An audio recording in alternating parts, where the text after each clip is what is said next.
पिछले हफ्ते जो हमारी व्हाट्सएप फैमिली ग्रुप है, हमें एक हफ्ते से सिर्फ ये डिसाइड करें कि हम कैसे आपको कहेंगे प्राइम मिनिस्टर जी, प्रधानमंत्री जी। रीमा बुआ मेरे को रोज फोन करके पूछ रही है क्या मैं ये बोल सकती हूँ, क्या मैं ये वो बोल सकती हूँ। मैं भी आपका परिवार का हूं भाई। पर लेकिन आपको जो मर्जी पड़े वो मैंने बोलिए। बहुत अच्छा रट किया। हाँ। आदरणीय आदरणीय प्रधानमंत्री श्री नरेंद्र मोदी जी, कट।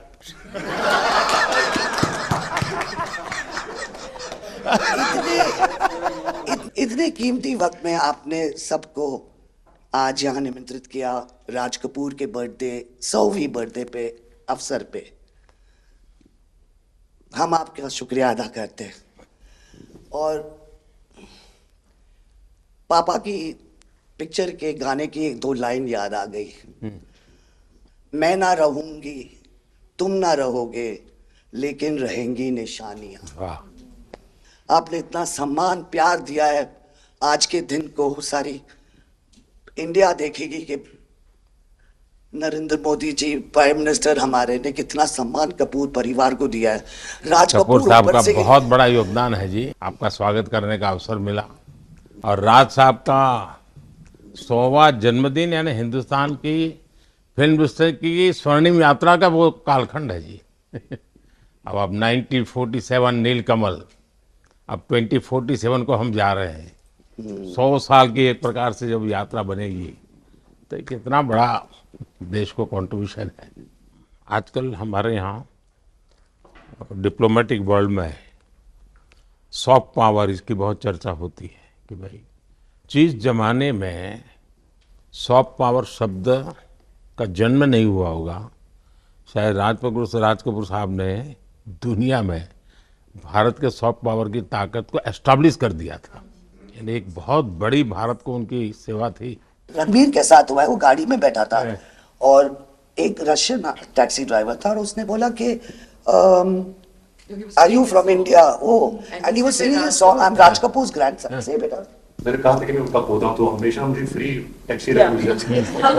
फ्री हो जाती है। एक काम हो सकता है क्या, खास करके सेंट्रल एशिया, कोई ऐसी फिल्म बने जो वहाँ के लोगों के दिल दिमाग पर राज साहब आज इतने सालों के बाद भी, यानी आज भी उनका पूरा कंट्रोल है। मैं बताता हूँ।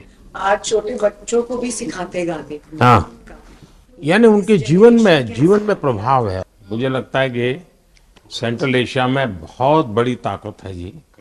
हमें पुनर्जीवित करना चाहिए, हमें इसको नई पीढ़ी तक जोड़ना चाहिए और एक लिंक बने। अब ऐसा कोई क्रिएटिव वर्क करना चाहिए और बन सकता है। वो उनको इतना प्यार मिला उसमें कि ये थोड़ा से उनका नाम इंटरनेशनली भी बाहर गया और उनको बोल सकते हैं छोटे से तरीके से एक कल्चरल एम्बेसडर। लेकिन आज मैं ये आपको बोलना चाहती हूँ, वो छोटे से कल्चरल एम्बेसडर थे, लेकिन हमारे प्राइम मिनिस्टर इंडिया के तो हमें ग्लोबल मैप में डाल दिया है। एंड वो हम we are so proud, each member of this family is very proud. देखिए, देश की आज प्रतिष्ठा बहुत बड़ी है, बहुत बड़ी है। सिर्फ योगा ले लीजिए जी, आज दुनिया के किसी भी देश में जाइए, योगा के प्रति इतना मम्मी और मैं, हम दोनों, बेबो लोलो, हम सब योगा में बहुत रुचि रखते हैं। वैसे मैं दुनिया के जितने लीडर से मिलता हूँ, लंच डिनर अगर साथ में है तो मेरे अगल बगल में जितने भी है वो मेरे से योगा के लिए ही चर्चा करते हैं। एक छोटा सा ट्रिब्यूट है नाना जी के लिए। एक्चुअली दरअसल मेरा पहला फिल्म है एज अ प्रोड्यूसर एंड मेरा सपना था कि मैं अपने फैमिली के साथ कुछ करूं, तो सब इस फिल्म में है। मैं एक चीज बोल सकती जी हूँ, बिल्कुल। ये वो ग्रैंडसन है, रादर ग्रैंडसन्स, मेरे दोनों बच्चे, ये अपने नाना को मिले नहीं है और ये पिक्चर बना रहे हैं और उनकी सब उस अरमान ने इतनी खोज की है हर चीज की और उसमें थोड़ा बहुत just for him he is making. जो कुछ सीखे हम फिल्मों के माध्यम से और जो माँ ने सिखाया मुझे, उनसे सीखे हम। देखिए, जब आप रिसर्च करते हैं ना तो एक प्रकार से आप उसको जीते हैं जी। उस दुनिया को जीते हैं, तो आप बड़े भाग्यवान हैं जी कि भले आपने नाना जी को देखा नहीं, लेकिन नाना जी को जीने का आपको अवसर मिल रहा है। जी बिल्कुल बिल्कुल, ये बहुत बड़ा सपना है मेरा और I am really thankful, full family is part of this. मुझे याद है हमारे यहाँ इनके फिल्मों की ताकत क्या थी। जनसंघ का जमाना था और दिल्ली का चुनाव था, तो चुनाव में जनसंघ के लोग हार गए। तो अडवाणी जी, अटल जी ने कहा यार चुनाव तो हार गए, क्या करेंगे, तो चलो बोले मूवी देखते हैं।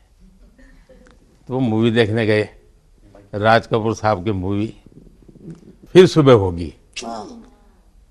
जनसंघ के दो नेता पराजय के बाद जाते हैं और मूवी देखते हैं फिर सुबह होगी, और आज फिर सुबह हुई। मैं चाइना में था, आपके पिताजी का एक गाना था, उसको वो प्ले कर रहे थे। तो मैंने मेरे साथियों को कहा, मैंने कहा इसका मोबाइल फोन पे रिकॉर्डिंग करो। मैंने ऋषि साहब को भेजा था। अच्छा। और वो इतने प्रसन्न हो गए। इनफैक्ट अभी हाल ही में आप आई थिंक अफ्रीका गए थे और वहाँ भी मैंने एक क्लिप देखा था, आप एक जवान के साथ खड़े थे और वो उस टाइम मेरा गाना गा रहे थे। समझा आप, पर मैंने वो क्लिप देखा था और काफ़ी लोगों ने मुझे भेजा था और सब लोग बहुत खुश हो गए। बट एक चीज़ मैं कहना चाहूँगी, गाना जो है जो दुनिया को यूनाइट करता है, स्पेशली जो हिंदी गाने होते हैं, मतलब लोग गाते ही रहते हैं, शायद शब्द उनको समझ में ना आए। और ये मैंने काफ़ी देखा जब हम ट्रैवल करते हैं, खास करके of course with Raj Kapoor songs, but even now I think एक जो एक स्पेशल फीलिंग और एक सेंटिमेंट होता है हमारे गानों में, सब लोग बहुत इंस्टेंटली कनेक्ट करते हैं। और उसी के साथ एक क्वेश्चन था आपके लिए, क्या आप गाने सुन पाते हैं? मैं सुन पाता हूँ, क्योंकि मुझे अच्छा लगता है। कभी मौका मिल जाए तो मैं जरूर सुन लेता हूँ।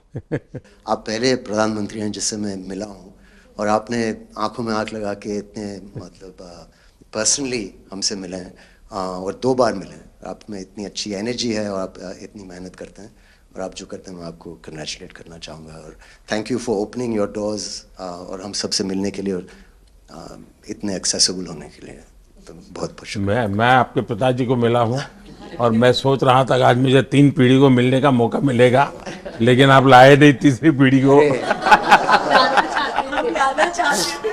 They're all big actors. We are not in the creative field. My children are trying level best. That we would be invited by the Prime Minister. मतलब पापा थैंक यू। 13, 14 और 15 दिसंबर को हम राज कपूर का एक रेट्रोस्पेक्टिव कर रहे हैं। गवर्नमेंट ऑफ इंडिया, NFDC और NFAI ने हमारी बहुत मदद की। हमने उनकी 10 फिल्म लेके उनको रिस्टोर किया है, ऑडियो और विजुअल। तो हम पूरे हिंदुस्तान में कुछ 160 थिएटर्स में 40 सिटीज़, अराउंड 40 सिटीज़ उनकी फिल्में दिखा रहे हैं। तो 13 तारीख को हमारा प्रीमियर है, जो हम मुंबई में करें। पूरी फिल्म इंडस्ट्री को हमने बुलाया है।